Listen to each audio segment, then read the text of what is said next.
Olá pessoal, tudo bom? Bom dia para vocês.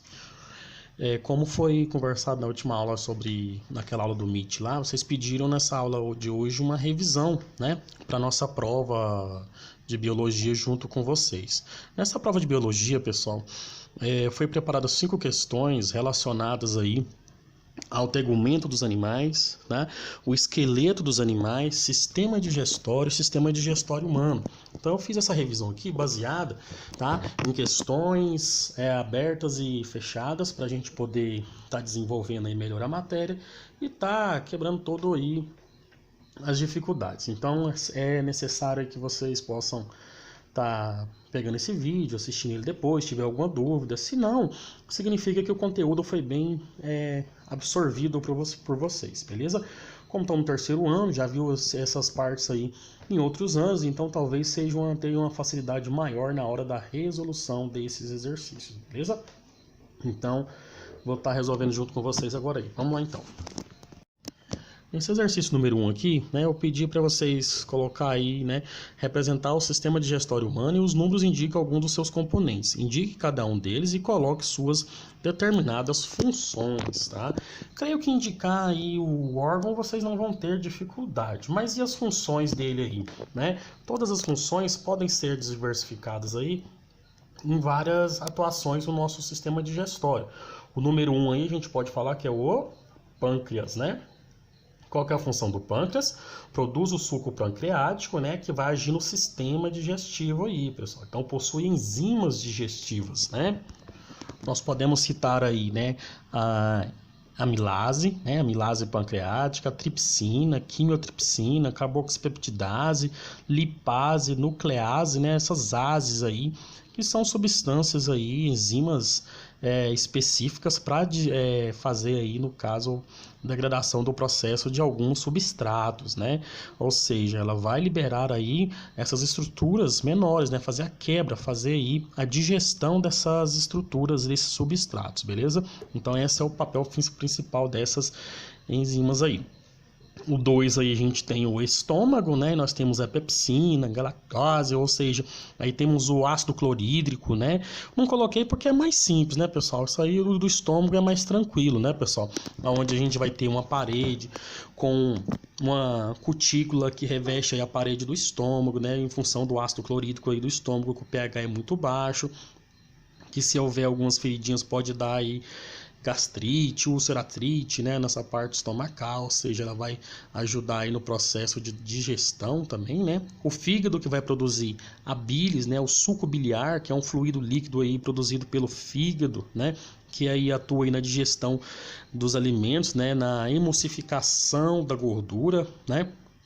Quebrar a gordura em moléculas menores, a vesícula biliar, né, a importância dela aí, né, guardar o suco biliar, né, produzido pelo fígado, e o intestino delgado, que vai aí atuar aí nele aí, né, as outras partes aí do sistema digestório, ou seja, onde vai acontecer a absorção dos nutrientes, onde vai ter as microvilosidades que vai absorver esses nutrientes para a corrente sanguínea, onde eu vou ter a ação do suco pancreático, né, do suco entérico e as outras estruturas aí da diversificação do intestino delgado, beleza, pessoal?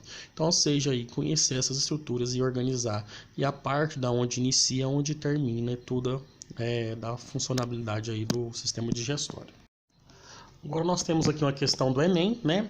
É falar: serpentes que habitam regiões de seca podem ficar em jejum por longos períodos e tempos devido à escassez de alimento. Assim, a sobrevivência desses predadores está relacionada com o aproveitamento máximo dos nutrientes obtidos com a presa capturada. De acordo com essa situação, essas serpentes apresentam alterações morfológicas e fisiológicas, como o aumento da vilosidade intestinal e a intensificação da irrigação sanguínea na porção interna dessas estruturas. A função do aumento da vilosidade intestinal para essas serpentes é maximizar o... Então, pessoal, aqui a gente pode ver aqui, por exemplo, a boa constrictor, né, a jiboia ou as constrictoras, no caso a sucuri também, né, a sucuri principalmente, ela consegue ficar até 4, 5 meses sem se alimentar, né? Eu criei já uma jiboia, a Jennifer eu alimentava ela uma vez por mês, tinha vez que quando ela comia 4 ratinhos, eu deixava até um mês e meio ela sem comer, porque você via que ela ainda tinha o rato na barriga dela, ficava um bom tempo, né? Depois ela vomitava um bolo, que é com pelo e ossos, né? E aí eu sabia que ela precisava comer de novo. Mas tem serpentes aí que pode ficar até 6 meses sem comer. Então, ou seja, o que é isso daí, né? A área de contato com o conteúdo intestinal para absorção dos nutrientes. Ou seja, aquela área de contato ali, aumentando a área maximizando a área de contato, ela consegue absorver mais, absorver com mais... ou mais nutrientes daquele animal em si, né? Ou seja, o animal pode ser grande, né? Assim, ela vai ficar um tempo ali maximizando, digerindo, destruindo. A gente pode ver, por exemplo, o ácido clorídrico do cachorro que digere ossos, né? O ácido clorídrico do urubu que consegue matar bactérias nocivas de carcaças podres. Ou seja, cada animal tem uma adaptação ali no seu sistema digestório para aquele tipo de alimento, né? Os ruminantes especializados ali em degradar celulose, então, ou seja, tem a variação dependendo aí da questão evolutiva, morfológica e fisiológica daquela alteração e daquela interação desse animal com o tipo de alimento que ele tem. Então, a resposta correta é a letra B. Aqui nós temos a questão aí, né, da lipases são enzimas relacionadas à digestão dos lipídios. Nutrientes que em excesso levam ao aumento da massa corporal. Certos medicamentos para combate à obesidade agem inibindo essas enzimas. Assim como não há na digestão da parte da gordura ingerida, há menor absorção desses nutrientes, contribuindo para o controle do peso. Com base nessas informações, conclui-se que tais medicamentos agem principalmente sobre as enzimas produzidas pelo seguinte órgão. Que órgão que seria esse aí, pessoal? Né? No caso aí da lipase, ela vai formar aí o do suco pancreático, né? Igual eu falei para vocês, nós temos aí a amilase pancreática, que é o vai quebrar o amido, né, em maltose aí, em maltose, a tripsina, proteínas em peptídeos, né, a absorção de peptídeos, que vai ser os aminoácidos, né, agrupamentos de aminoácidos, quimiotripsina, proteínas, né, também em peptídeos, a carboxipeptidase, né, que vai aminoácidos, né, ou temos os peptídeos aí e aminoácidos em si. A lipase, tá? A lipase pancreática, né, ou seja, triglicerídeos, né, ou seja, ácidos graxos e monoglicerídeos, que aí no caso são lipídios, né? E as nucleases, RNA e DNA, nucleotídeos, tá? Esses nucleotídeos aí formacionais aí das estruturas do DNA e do RNA. Beleza? Vai formar as bases nitrogenadas aí. Então, a alternativa 3 aí, a letra C, pâncreas. Aqui na 4, né, ela vai falar aqui, são enzimas produzidas durante a germinação da semente da cevada, na etapa da maltagem que realiza a decomposição do amido.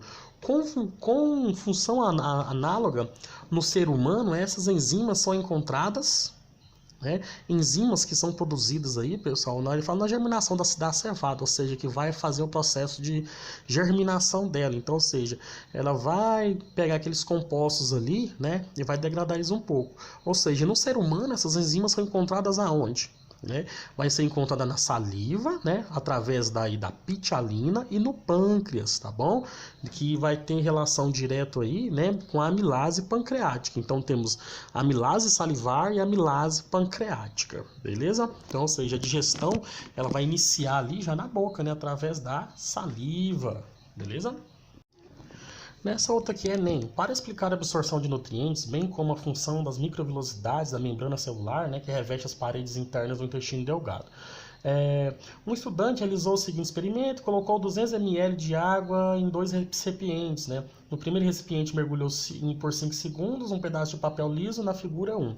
E no segundo recipiente o mesmo com um pedaço de papel com dobra simulando as microvelocidades conforme a figura 2. Os dados obtidos foram a quantidade de água absorvida pelo papel liso foi de 8 ml e a quantidade de papel dobrado de 12 ml. Com base nesses dados, né, intervém a função da microvelocidade intestinal com relação à absorção de nutrientes para células da paredes internas do intestino. Pessoal, essa daqui é muito tranquilo, mas eu já vi ela cobrando aqui no Enem e em outros vestibulares também. Está relacionado com o aumento da superfície de absorção, aumento da superfície de contato. Né?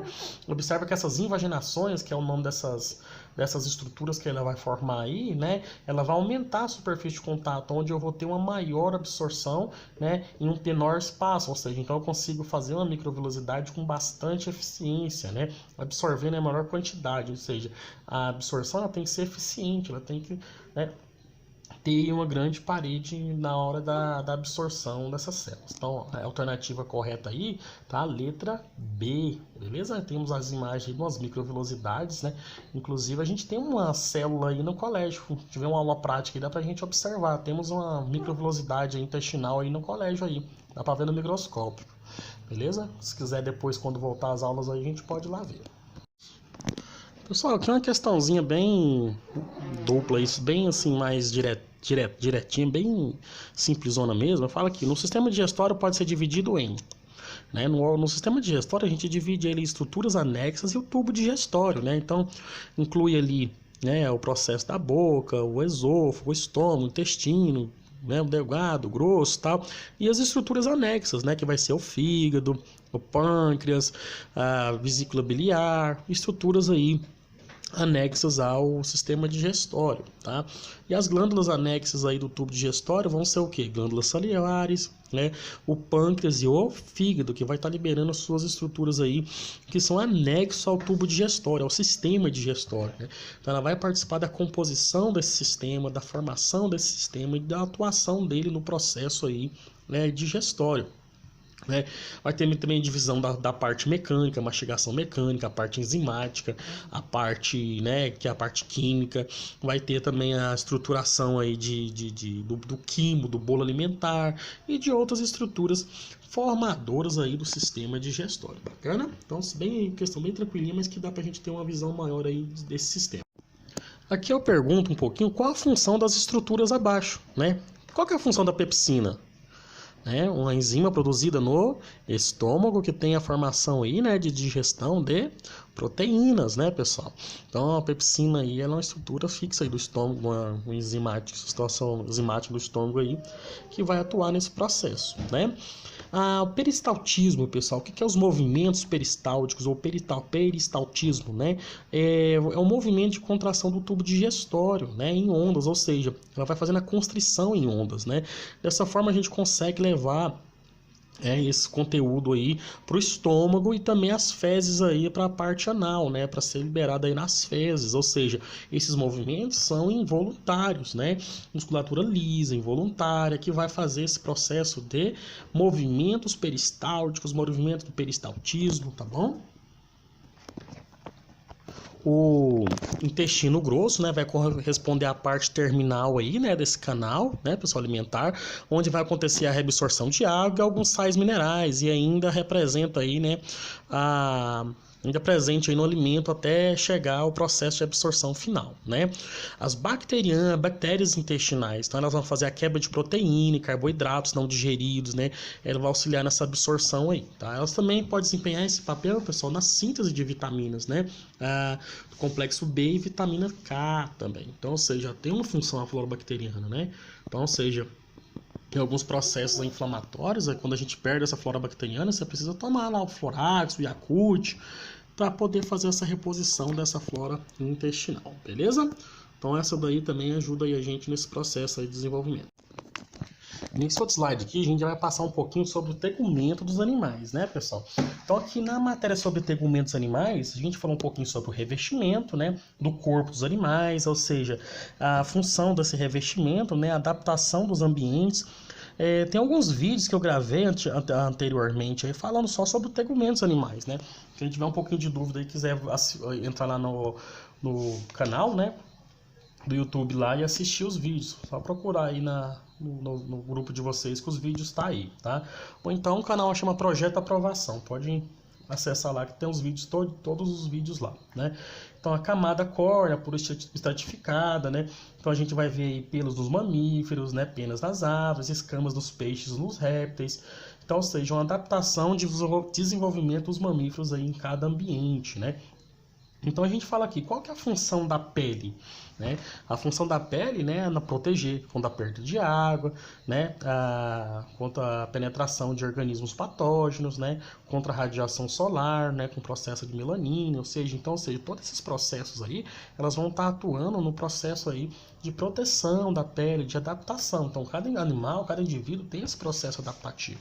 A epiderme, ele é a camada mais superficial, né? Então formada por tecido epitelial, né? Além das suas a vascularização, ou seja, é uma estrutura vasculada, né? Sem quantidades aí de vasos, então, ou seja, é na parte mais externa da pele.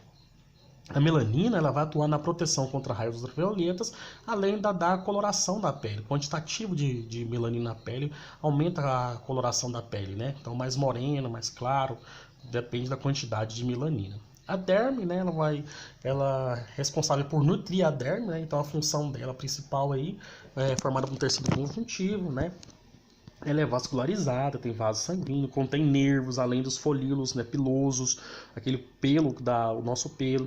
Tem também glândulas sudoríparas ou glândulas sebáceas, ela fica toda essa camada abaixo da epiderme, localizada na derme.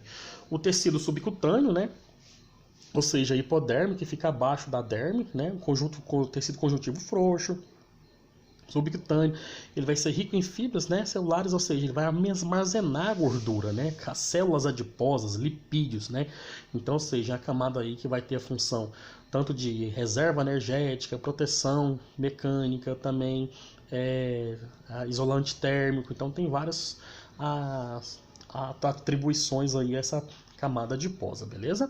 Isso fica na hipoderme, beleza? Então, epiderme, derme e hipoderme, beleza, pessoal? Então, diferencia o que cada uma tem, quais são as partes de cada um e a gente consegue fazer uma boa atividade. Aqui esse exercício ele fala um pouquinho sobre a leucemia, né? É um câncer relacionado aos glóbulos brancos do sangue. Uma das possibilidades da cura para essa doença é a transfusão, né, da parte da medula óssea em um indivíduo sadio para outro, né? Ou seja, vai fazer a transfusão do tipo de câncer.